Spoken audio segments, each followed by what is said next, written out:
First of all, there was obviously some level of gap in terms of volume, and that gap arises from the fact that NNPC is the only one who is importing a product currently.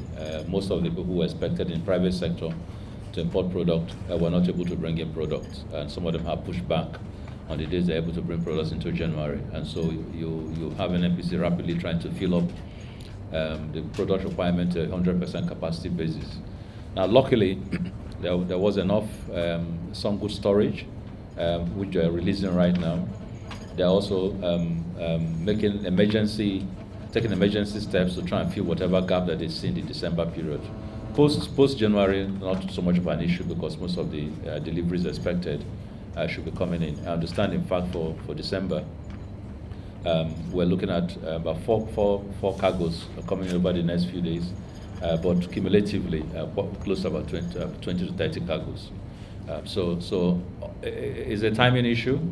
Timing because some of the products expected from private sector didn't come in, but they're making every effort to try and quicken the process of delivery of the ones that they're expecting. And then in the interim, they're resorting to what is in storage, and then luckily also the refinery in Kaduna has been streamed, so that is beginning to produce right now. So that should also help the product situation. But over and above that is the fact that hoarding obviously kicks in. Anytime we have a bit of gap in terms of the supply, the problem could have been better managed if dealers and agents and fuel stations don't try to make fairly quick gains. So there's quite a bit of hoarding going on, which is also being addressed. Some of the actions we've taken so far. First is a direction to NNPC to release everything that they have in storage, which we did about 2 days ago, and that is affecting very positively the supplies in Lagos and some parts of the north, especially Abuja.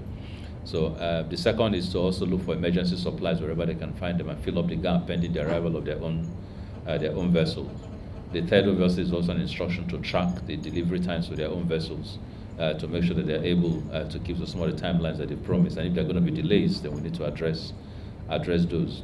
There's a stricter directive for stricter monitoring of supply and distribution by all the regulatory agencies. DPRs and PPRA are handling that, and the security agencies have also helping in areas where we began to notice quite some resistance in complying. But I've also instructed DPR to impose very stiff penalties on any depots or filling stations that are seen to be hoarding petroleum products or selling above the required prices. Because some people do this, create a special scarcity, begin to sell at a higher price and make better gains. So I've instructed DPR to take very firm actions on these people, impose very steep penalties, and make sure that they pay those penalties. So, but the warning here to everybody who runs a filling station or a depot is to, quite frankly, desist from that, because the amount you're going to pay will be far in excess of what it is you're going to gain by virtue of these short-term profiteering activities. There are also emergency trucking programs that the NNPC is also embarked on, using their strategic reserves in Suleja, in Mina, Gusau, and Gombe. And those are, quite frankly, being used to hit a lot of parts of Abuja, Kano, Sokoto, and the northeast.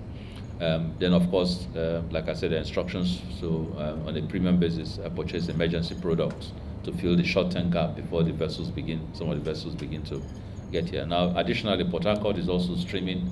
It is expected that about the 12th to 14th, Port Harcourt will be able to get into production. Once they do that, that's about 2.1 million liters of production per day, and that should sufficiently provide a very big boost. So that's also been fastened.